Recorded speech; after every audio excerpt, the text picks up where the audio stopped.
What you say? Woo! I visited my mathematician recently, and he got your boy right. You know what I'm saying? He got me on the 180 and the 90 degrees. You see, with the slope coming down. All right, everyone, have a seat. I understand that you, sir, are holding J-Maul here in cap tent because you feel as if he has lied on the basis of smashing a bad bitch. Nobody puts chicken in a dishwasher! Boy. It's okay, because I can wash this off. I can wash it. Mm-hmm. I can wash it. Yeah, baby. And I didn't even use the dish soap. I didn't use dish soap. Dish soap was stupid. Who uses dish soap? I was just gonna ask you with Cascade, the platinum wash.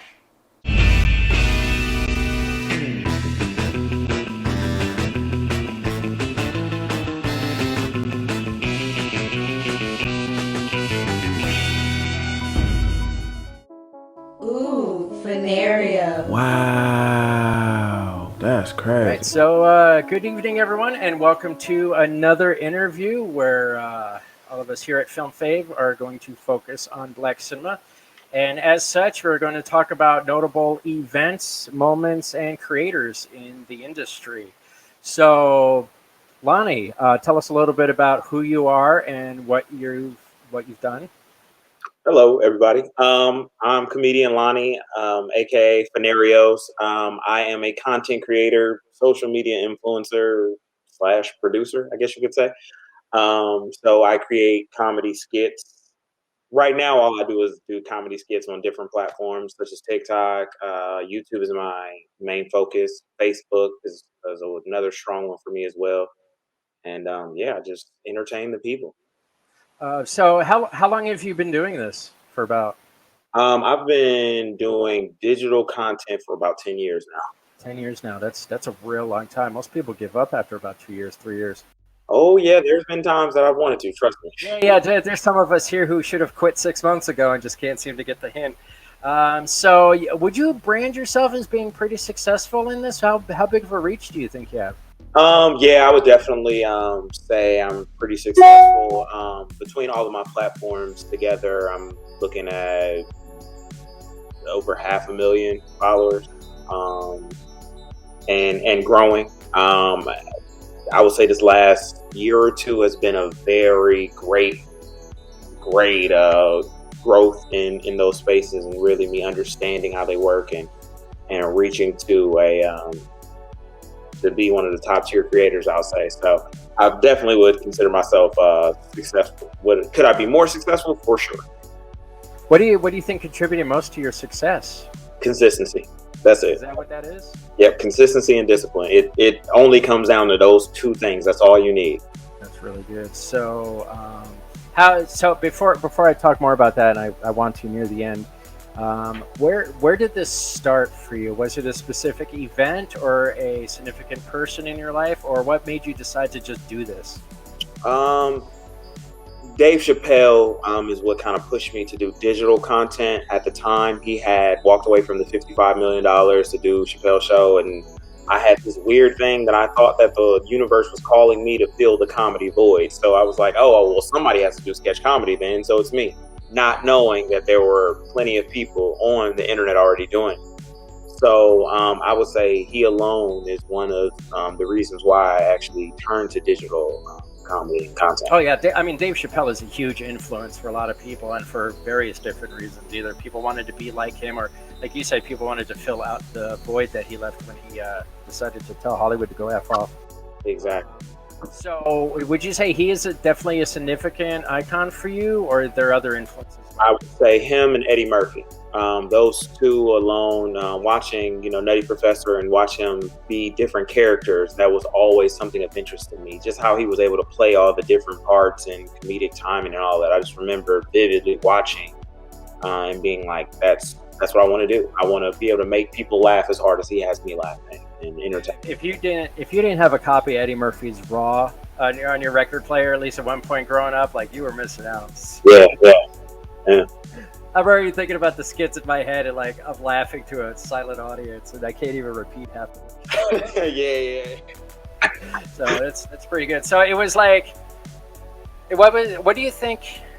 Okay, what's the best way to put this? So, as for anyone who is beginning to broadcast and trying to build a career off of digital content like you have, what were the major stumbling blocks or issues that you had to overcome at the beginning? Honestly, it was just consistency. That was the biggest thing for me. I just didn't understand the word. I didn't understand the concept. I was like, what do you mean consistently? I'm putting out a video. I put out one, and all right, this is good, and putting out another one whenever I get around to it. For me to actually understand that, no. Every Monday you need to put out a video, or whatever your consistency looks like. If that's once a month or twice a week, whatever it is, you just need to continuously do it over time. That has a lot to do with discipline and being able to force yourself into that role.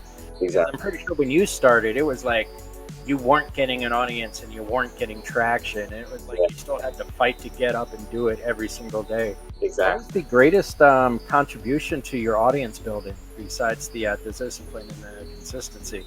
Was there certain groups you reached out to? Was it a word of mouth thing? Was it marketing or some sort of campaign? Yeah, I would say mine was. Where they said they could get you 5,000 listeners for like 50 rupees. Mm-hmm. Yeah, mine was the most organic growth. I'm not saying the other creators haven't had organic growth, but mine was a very organic thing. It just started in college, and I would just put it on YouTube, and YouTube essentially they would do the work for me.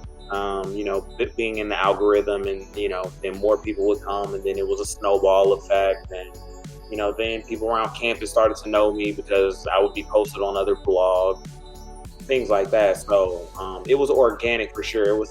I didn't really have a lot of resources of people to reach out to and kind of get information and understanding. So it was the most like strap on the boots and we're gonna truck through the mud until we see the results. So cool.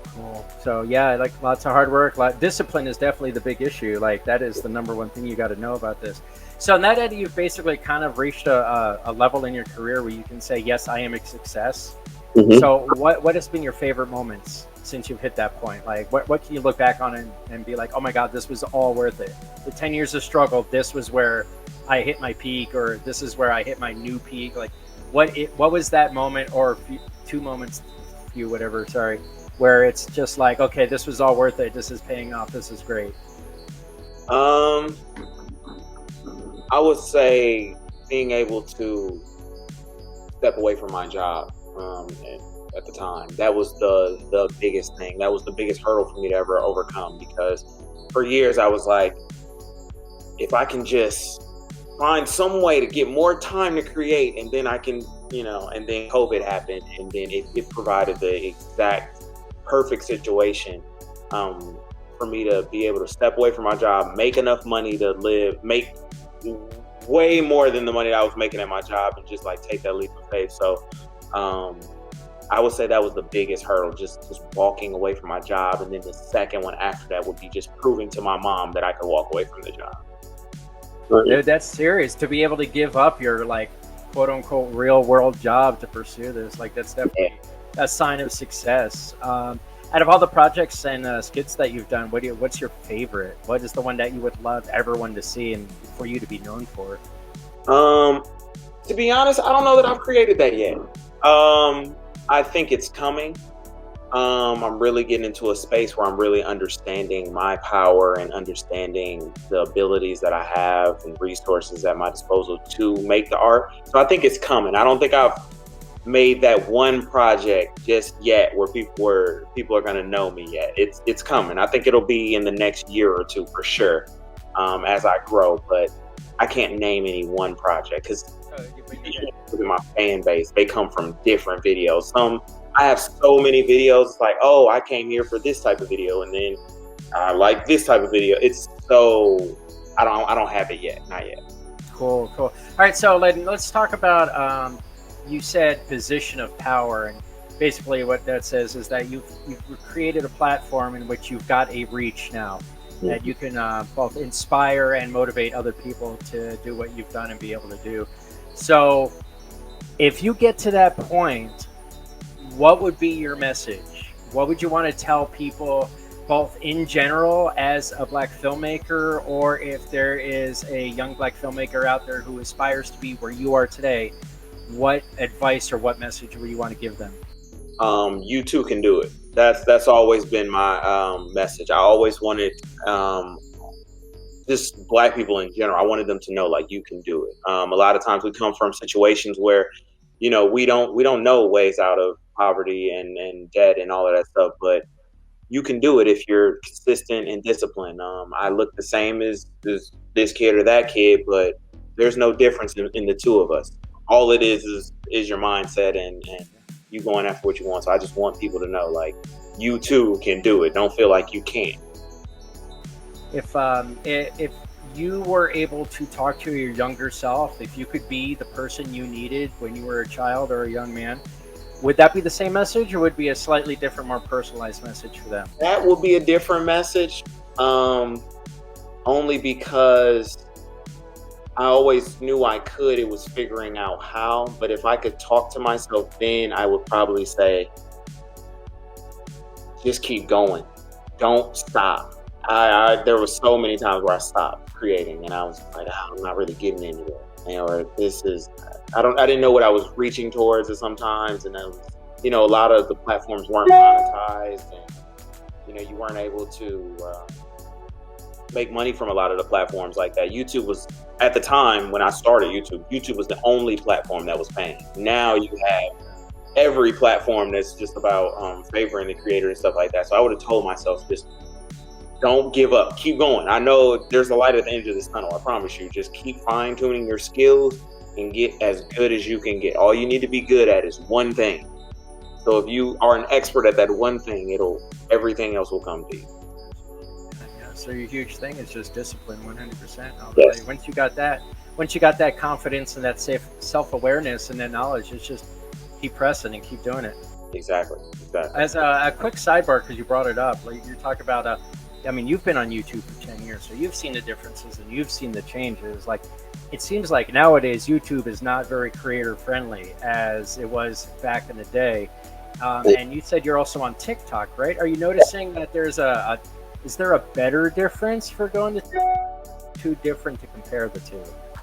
I would say I've seen TikTok has been the best platform created for creators out of the gate.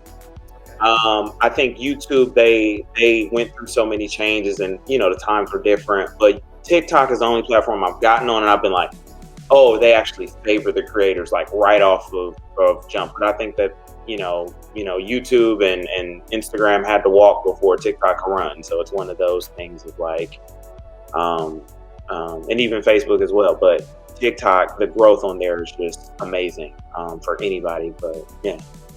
So that's definitely a viable option, because it wasn't too, you couldn't really take it too seriously as an option at the beginning, because it was just like, you know, young women on trampolines, and it was like, what's going on here? But it feels like now it's starting to mature as it's finding a wider audience, more people kind of jumping into it.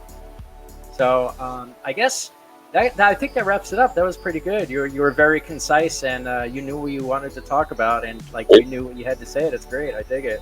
You definitely are better at this than me. Next time, maybe I'll have you interview yourself, and then.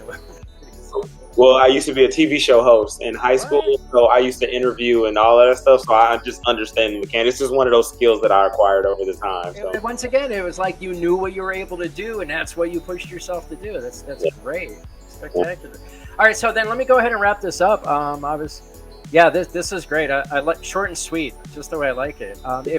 Is there a particular project you want to talk about? Is there something you'd like to promote? Like, what's that one video you want me to drop in the middle of the interview so everyone can check it out and see what you can honestly drop any of my skits, whichever one you feel is it resonates with you the best. I recently just shot a TV show that was bought and sold to a network.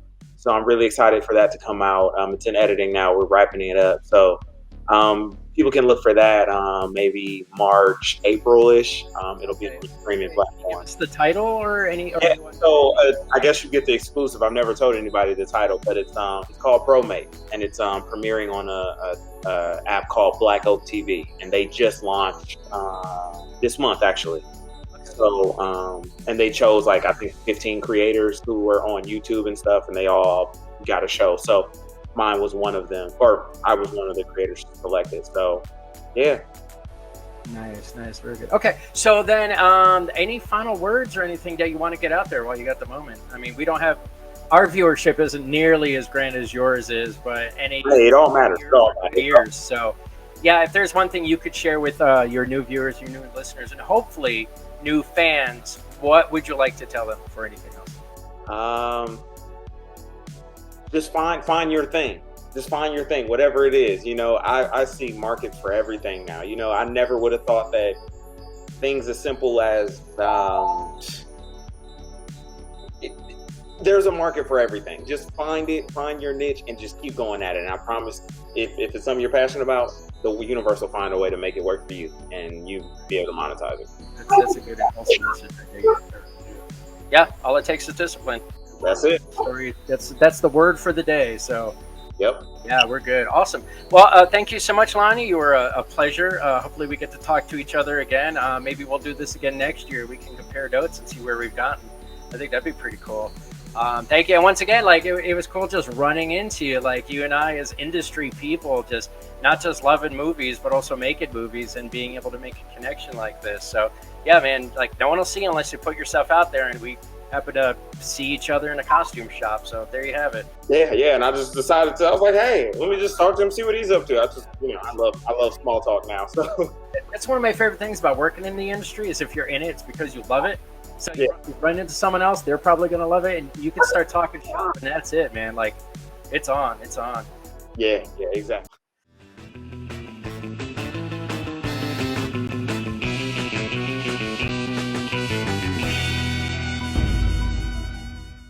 From now on, I'm actually gonna bring you a bag lunch.